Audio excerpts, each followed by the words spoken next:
नमस्कार, मैं ममता। आप देख रहे हैं न्यूज़ प्लस टीवी चैनल। तो आइए जानते हैं आज की मुख्य खबरें। बसंत उत्सव का आगाज भगवान रघुनाथ की भव्य रथ यात्रा के साथ धूमधाम से संपन्न हुआ। श्रद्धालुओं ने भगवान रघुनाथ के रथ को खींचकर उनके अस्थायी शिविर तक पहुंचाया और विधिवत रूप से भगवान राम की पूजा अर्चना हुई। परंपरा के अनुसार बसंत उत्सव की सभी राज परिवार और भगवान के मुख्य कारकुनों ने भी अपनी भूमिका निभाई और ढालपुर मैदान में भारी संख्या में श्रद्धालु दिखे। आइए देखते हैं कुल्लू से निरंजनी गौतम की रिपोर्ट।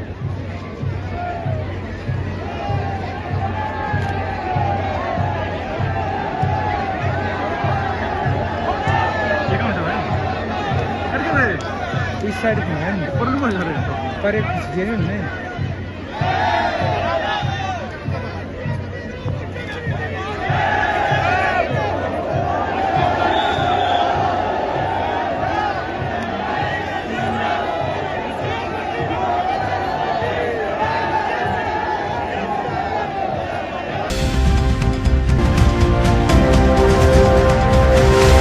महाविद्यालय कुल्लू के कर्मचारी खेमचंद ने दिल्ली में गणतंत्र दिवस 2025 की परेड में भाग लिया तथा अपना अनुभव साझा करते हुए कहा कि एनएसएस पीओ महाविद्यालय और कुल्लू के 7 छात्र व छात्राओं ने इसमें भाग लिया और 1 जनवरी से 31 जनवरी तक चल रहे कैंप में भी उपस्थित रहे। उन्होंने अपना अनुभव साझा करते हुए बताया कि उन्हें अपने महाविद्यालय के छात्रों को देख बहुत खुशी। Khemchand Thakur NSSPO government degree college Kullu.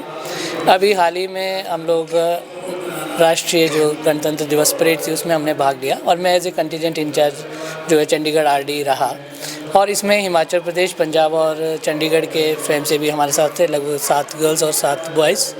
और साथ में मुझे बड़े फ़ख्र की बात है कि बड़ी खुशी हो रही है कि यहाँ पे मेरा स्वागत किया जा रहा है। महाविद्यालय की स्वयंसेवी बेबी शर्मा का RDC 2025 के लिए चयन हुआ था, जिसमें उन्होंने बताया कि 4 लाख बच्चों में से वो भी एक थी। उन्होंने बताया कि हिमाचल प्रदेश से 4 वॉलंटियर्स और साथ ही PO खेमचंद भी साथ रहे। उन्होंने अपना अनुभव साझा करते हुए कहा कि उन्हें मिनी भारत देखने का मौका मिला और 26 जनवरी की परेड में शामिल होने का सौभाग्य प्राप्त हुआ और साथ ही साथ विभिन्न स्थानों की संस्कृति और भाषा सीखने का भी अवसर मिला। आइए देखते हैं कुल्लू से निरंजनी गौतम की report. Baby Sharma government college Kullu की NSS स्वयंसेवी हूँ। मैंने वर्ष 2025 में जो है मेरा सिलेक्शन जो RDC के लिए हुआ था। 40 लाख बच्चों में से जो है उनमें से मैं भी एक थी और ये मेरे लिए बहुत ही ज़्यादा गर्व की बात थी। और इसके साथ ही जो है हिमाचल प्रदेश से जो है हम 4 वॉलंटियर थे, 2 लड़के और 2 लड़कियाँ। और उसके बाद जो है हमारा मोटिवेशन जो बहुत ज़्यादा बढ़ गया जब हम कर्तव्य पथ पे 26 जनवरी पे चले और हमने आदरणीय राष्ट्रपति जी को सलामी दी। तो उस टाइम जो है हमारा सीना जो है चौड़ा हो चुका था। SG प्रशिक्षित स्वयंसेवी संगठन की आज मासिक बैठक संपन्न हुई, जिसकी अध्यक्षता संगठन के जिला अध्यक्ष प्रेम सिंह राणा ने की। इसमें हाईकोर्ट दिल्ली में लगी लिस्ट के नाम पढ़कर सुनाए गए और सबको हिदायत दी कि अब मीटिंग में जरूर शामिल हो। इस बैठक में ऑल इंडिया गोरिल्ला संगठन के अध्यक्ष भी विशेष रूप से उपस्थित रहे। उन्होंने दिल्ली में हुई मीटिंग की विस्तृत जानकारी देते हुए निर्णय लिया कि 2017 में जो दिल्ली हाईकोर्ट के नाम में लिस्ट लगी थी उसे ही फाइनल किया जाएगा, जिसमें उन्होंने बताया कि इसके साथ Kullu circle, Naggar circle group, Banjar group, Gohar और अन्य विभिन्न ग्रुप के 1582 के नाम हैं। इस बैठक में संगठन की महिला अध्यक्ष धनवंती ठाकुर, महासचिव आंगनो देवी तथा अन्य संगठन के लोग भी शामिल रहे। आइए देखते हैं कुल्लू से निरंजनी गौतम की रिपोर्ट। मैं Pritam Singh Thakur, chairman all India SSV guerrilla संगठन। आज जो है इस स्थान पर हमारे जिला कुल्लू SSV गोरिल्ला संगठन की मासिक बैठक हुई। ये मीटिंग हमारी एक बहुत ही अहम मीटिंग थी, क्योंकि जो हमारा सुप्रीम कोर्ट में एक हमारा केस लगा हुआ था, यूनिक पिटीशन थी, वो जो किसी कारणवश जो है उसमें कमियां रह गई थी, वो दोबारा हाई कोर्ट में वापस आया। उसके बारे में हमने ऑल इंडिया की मीटिंग रखी थी, वकील महोदय भी आए थे। तो उसमें क्या हुआ कि जो इसका फैसला आया, उन्होंने इस केस को हाई कोर्ट में भेजा। तो जो हमारा केस है 2017 में लगा था, 1740 इसका नंबर है, जो हमने वापस नहीं लिया था, क्योंकि उस वक्त जब सुप्रीम कोर्ट में केस लगा था तो दिल्ली हाई कोर्ट में इसको डेफर्ड किया था, deferred till supreme court decision. जब तक वह सुप्रीम कोर्ट का डिसीजन नहीं होता तब तक नीचे वाली अदालत नहीं दे सकती।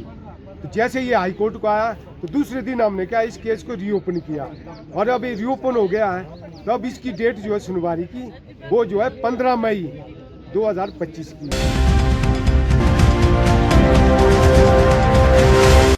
भाजपा के पूर्व प्रत्याशी कौल सिंह नेगी ने रामपुर में पत्रकार वार्ता के दौरान कांग्रेस सरकार पर जमकर निशाना साधते हुए कहा कि व्यवस्था परिवर्तन की जगह कांग्रेस सरकार व्यवस्था पतन पर अग्रसर है।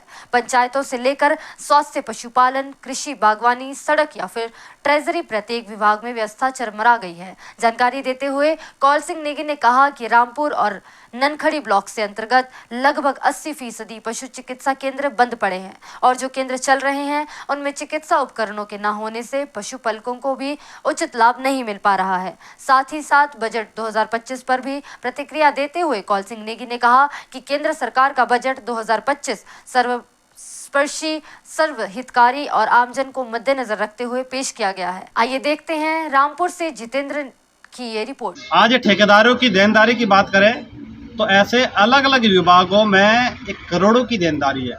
मोटे तौर पर हम अगर लोक निर्माण विभाग की बात करें लगभग 25 करोड़ की देनदारी है और कुछ लगभग 3 करोड़ की तो डिपॉजिट है जो जिसका पैसा आ चुका था, वो काम किया। और 2-2 साल पहले जो आपदा आई थी, आपदा के समय में लोगों ने मशीनें लगाई, टिप्पर लगाए। ऐसे लगभग 25 करोड़ की देनदारी आज पीडब्ल्यूडी विभाग के पास है, 10 करोड़ की देनदारी आज आईपीएस डिपार्टमेंट के पास है। ऐसे अन्य विभागों के भी हालत यही है। 21 नवंबर से ट्रेजरी लगी है। मुझे लगता है कि आज 10 लाख से ज़्यादा की पेमेंट नहीं हो रही है और इससे प्रभावित केवल मात्र ठेकेदारी नहीं है। मैं आपको बताना चाहता हूँ, इससे बहुत बड़ी लंबी श्रृंखला खड़ी होती है। ठेकेदार के जो मजदूर काम करते हैं उनके अंडर मजदूरों की देनदारी है और मजदूर राशन लेते हैं तो दुकानदारों की देनदारी है। मुझे लगता है कि लंबी श्रृंखला है जिसके कारण वहाँ पर लंबी संख्या में एक आम जनमानस उससे प्रभावित होते हैं। तो मुझे लगता है कि ऐसे दोनों प्रमुख मुद्दों को लेकर आज प्रेस वार्ता की थी जिसका सरोकार आज आम जनता के साथ है। इन मुद्दों को लेकर आम जनता की ये मांग है कि सरकार जल्द से जल्द इनका समाधान करे। एसडीएम कार्यालय कुल्लू में आज पंचांग पंचायत के लोग मनाली टूरिज्म की समस्याओं को लेकर ऐतराज जताते हुए कह रहे हैं कि एक व्यक्ति एक ही काम करे जिसे उस चीज का लाइसेंस प्राप्त हो। इसी के साथ उनका मुख्य एजेंडा है कि एडवेंचर एक्टिविटी के कुछ लोग पैकेज बनाकर बेच रहे हैं जो बहुत ही दुगने दामों में बेच रहे हैं, जिसका मनाली के लोगों को 500 भी नहीं मिल पा रहा है, जिससे टूरिज्म डिपार्टमेंट और सरकार इस पर ध्यान दे। उन्होंने साथ ही साथ सभी पैकेज का विरोध करते हुए कहा कि टूरिज्म को धोखा मिल रहा है और साथ ही साथ नशे का प्रचलन भी बढ़ता जा रहा है, जिसके कारण पंचायत के लोगों ने विरोध करते हुए कहा कि ओवरचार्ज और टूरिज्म पैकेज को हटाया जाए और कहा कि मुद्दों पर विचार किया जाए। इसकी वजह से मनाली के लोग बेरोजगार ना हो और ना ही मनाली का नाम खराब हो। आइए देखते हैं कुल्लू से निरंजनी गौतम की रिपोर्ट। पिछले दिनों जो स्नो ड्रेस एसोसिएशन है वो लोग डीसी कुल्लू से भी मिले थे और आप लोगों से भी मुखातिब हुए थे मेरे ख्याल से। तो उन्होंने एक एजेंडा ये फैलाया था कि बुरु और पहचान पंचायत के जो लोग हैं उन्हें वहाँ पे काम करने नहीं दे रहे। एक्चुअली हमारा कोई इस प्रकार की हमारी कोई मंशा नहीं है। शनाग पंचायत क्या, बुरुआ पंचायत का, जिला कुल्लू, हिमाचल, बस हमारा यही एक रिक्वेस्ट है कि हमने कोई ऐसा रिटन ऑर्डर पास नहीं किया और ना ही हमने किसी को काम करने से रोका। ये बड़ा क्लियर है सर। और हमने एडीएम साहब को भी यही कहा कि जो पैकेज के आड़ में जो और कई काम हो रहे हैं, आज हमारी इस मनाली विश्वविख्यात पर्यटन नगरी में एक छुट्टी से संबंधित भी बड़ी समस्या खड़ी हुई है। हर रोज़ कोई ना कोई ऐसी घटना घट रही है, तो आज लोकल पंचायत को आगे नहीं आना पड़ेगा तो कौन आगे आएगा। आज टूरिज़्म जिस पायदान पर पहुंचा है, इतना ग्रो कर रहा है, लेकिन कुछ लोग जो है उसमें ऐसा व्यवधान डाल रहे हैं कि टूरिस्ट को चीट कर रहे हैं और इलाका हमारा बदनाम हो रहा है। इतना ही नहीं, उसके साथ ड्रग वगैरह का भी बीच में चलन चल रहा है। इसमें देखिए, जैसे इन्होंने बोला कि जो रेट है, जो बच्चे या जो लोग स्पॉट पे काम करते कोई भी एक्टिविटी में, वो चार्ज करते हैं 30-40 हज़ार, उन बेचारों को 1000 रुपये से भी ज़्यादा नहीं मिल पाता है। वो सरेआम चीटिंग हो रहा है और इसलिए